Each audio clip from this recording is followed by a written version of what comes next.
Je reçois dans ce studio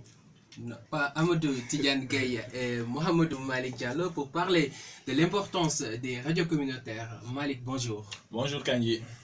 Bonjour Amadou Tidiane Gaye. Bonjour Mohamed Kanji. Amadou Tidiane Gaye, les radios communautaires sont d'une importance cruciale ici au Sénégal et sur ce, vous avez votre invité aussi,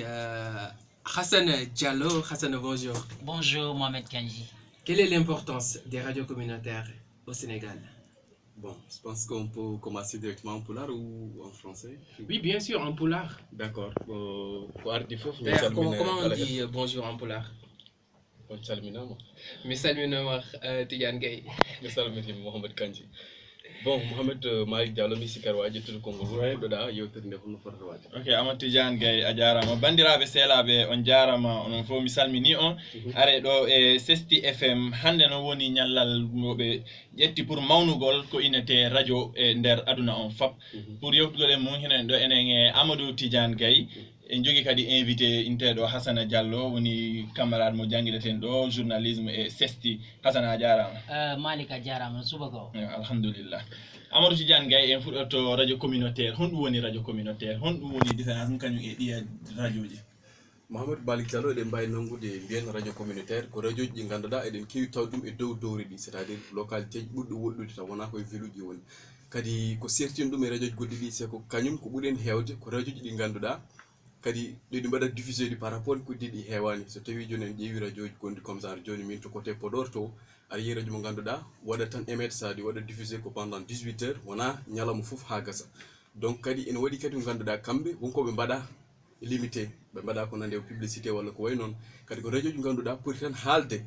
kala kone ɓamtina diwanuji gonɗi toon ɗi kala kene adda développement e diwan o côté sensibilisation walla ko way noon aɗa yiiya kadi ganduɗa ko radio joni wiyani ɓe ko aynaɓe c'est à dire des éleveurs et tout ça essayer de avoir leur propre radio pour ɓe mbawa haalde holko woni gaynaka walla ko way noon quoi kala secteur no wawi jogade radio eɗen mbawi kadi yiide kadi ɓe ganduɗa ko remoɓe comme ça rewɓe ɓe walla ko way noon so tawi en ƴeewi côté Casamance o ɓen wawi dañde radio men ko ganduɗa kala tan kala ko woni diwan men kene wawi ɓamtude diwan o taw wona foof par ce que radio ji communautaire ɓuurani wawde haalde foof ko woni aduna o foof quoi kañum farti tan koye banggue mum haalata tan ko localité mum kadi artata ko ganduɗa ene wawi ɓamtude localité o ɗum eɗen mbawi wiide ko hunde ganduɗa sertinde radio communautaire e par rapport e radio ji geddiɗi so tawi kadi en ƴeewi radio communautaire ha joni no mbimi joni wonko gueɗe kewɗe ɓe mbatta so tawi a ƴeewi publicité won radio ji gonɗi ɗo e Dakar ene mbaɗa ɗum mais kamɓe normalement ko wiye kayeji ɗi won koɓe ganduɗa ɓe mbaɗa fixé ɓe mbawa wadde ɗum wadde ɗum comme nande publicité walla ko way noon mais ko ɗe mbawi tan nangude ko radio communautaire ko radio mo ganduɗa ko mbaɗaɗo e nder localité mais ko localité horon huɓni ɗum so tawi en ƴeewi radio comme no Oxygène FM to ganduɗa ko Pikine tan o huuɓi haala tan ko faare Pikine mais yahara wudulaɗo sa en faami jaka Amadou Tidiane Gaye hiɗen wawi inde radio communautaire woni radio manɗa waɗata commerce kamɓe ɓe ɗaɓɓata kalis kamɓe koɓe faala ko honno ɓe watta ha saara nde yaara yeeso te radio on ko association no wawi ɗum jeeɗe wonno haala wona rewɓe no wawi ɗum ƴedde pour no ɓe yayra yeeso walla remoɓeɓen kadi ɓe haala honɗum woni probléme ɗi ɓe heɓata ko golle maɓɓe walla gaynakoɓeɓen kadi ko non woni différence o exactement Hassana Diallo a jarama kadi a jarama Malik min falma landade question arano an e radio ko honno way. Bon, radio enen fof hiɗen andi vraiment ko moyen d'information waɗɗo marɗo doole hande ka aduna ɗo radio ji sa dari par exemple radio communautaire ko wonnon e haalde ko vraiment mi anda ko nombre de radio communautaire combien woni Sénégal mais sa dari golle ko ɓen woni wadde rewɓe e worɓe finayɓe subaka kala subaka yaaha golla e ɗi radio ji pour ɓe wawa informude yimɓe ɓe ko honɗum heewi e leydi o ko honɗum heewi ka communauté rural ji kaɓe basi toon vraiment radio ko c'est quelque chose d'extraordinaire e enen fof hiɗen weltani ɗum onon hiɗon hande e lawol fi wonugol grand journaliste de radio informoɓe yimɓe haray vraiment mi weltanama ɗum hande ko journée mo chapeau joni pour yimɓe ɓuuri famde Hassana men faala ƴetten localité ko jibinaɗa ɗon ko heede Kédougou ka Kédougou joni honɗum si ɗon jogui toon radio communautaire joni golle honɗum on radio communautaire waɗani yimɓe jeeyaɓe e nder nden saare ɗon ni ok e min personnellement ko Fungolimbi mi jeeya Fungolimbi men ala d'abord radio communautaire o ko Kédougou woni e Kédougou ni miɗen jogui hedde 3 radios communautaires min komi wayno ton 2012 komi accuno ton ko 2 radios communautaires maintenant politicien ɓe no kamɓe kadi ɓe addude radio ji maɓɓe ɓe joƴƴinata ka sar he mais radio communautaire Kédougou vraiment mi andi ko radio marɗo importance et par rapport e ko woni yawtude sur place Kédougou ko ɓay onon fop enen fop hiɗen andi Kédougou ko région minière et aujourd'hui sa daari ko woni yawtude ka nder minji ko ke Fongoli Kédougou fop radio communautaire ji ɗi hino wadde ɗum informé risque ji ko waɗi lié e exploitation or ko bénéfice ko doit arde e population ko radio ji communautaire ɗin ɓe waɗa ɓe organise ay débat ji ɓe waɗa e descente ji sur le terrain kamɓe équipage ji maɓɓe ɓe yaha ɓe daara ko honɗum woni ɓe woni gollude ton ko honno sukaɓe woni débrouillorde et radio communautaire o kadi wona ɗum ɗon tuntu radio communautaire on ko aussi une radio à travers laquelle yimɓeɓe aray ɓe waɗa passé message ji maɓɓe a faami e communiqué ji buy ko ɗo yawta par exemple si goɗɗo ari Kédougou iwi village comme Fongolimbi tawi ko nawɗo ha fota o ari Kédougou Allah ñaawi o wawali daɗude o yettike hen radio communautaire ɓe waɗa communiqué directement donc bala goɗɗo no nodda d' abord téléphone par ce que radio communautaire o no nango village ɗi fo bala goɗɗo no nodda téléphone ma ɗum par ce que buy na fo jogui téléphone kadi village uji a faami donc radio communautaire o jonna information o bon suka goɗɗo go walla neɗɗo go ari yottima hôpital Kédougou hande donc tu vois importance o hino ɗuuɗi donc voici un ensemble de choses qui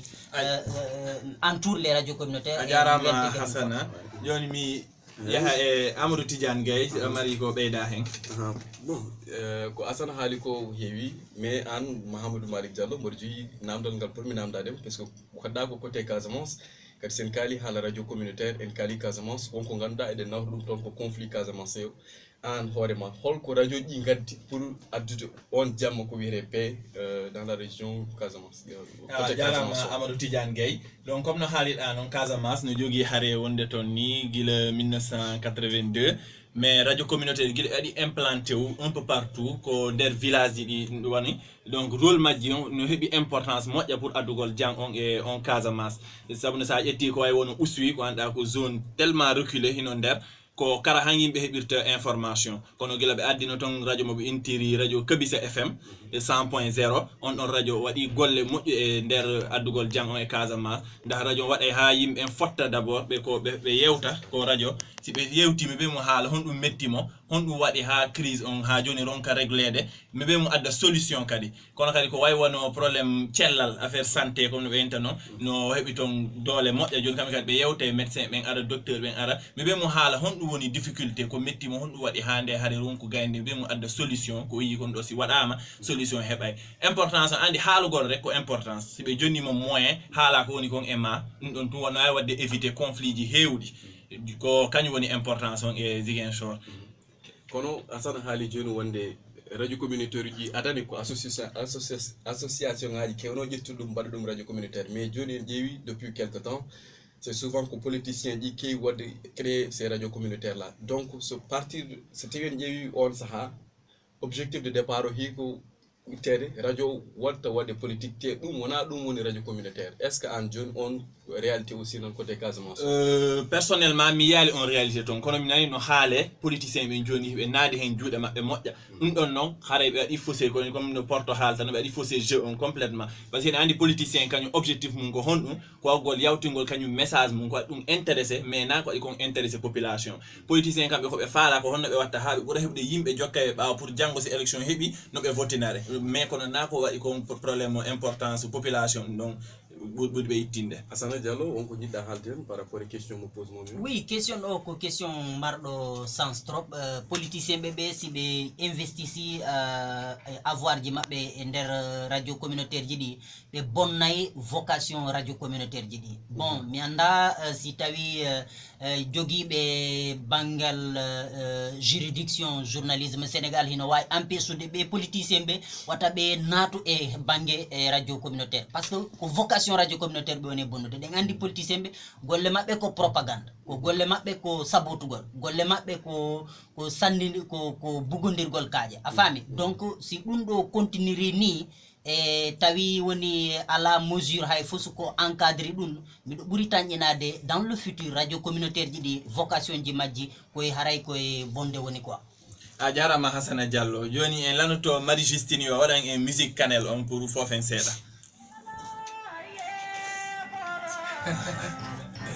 Après,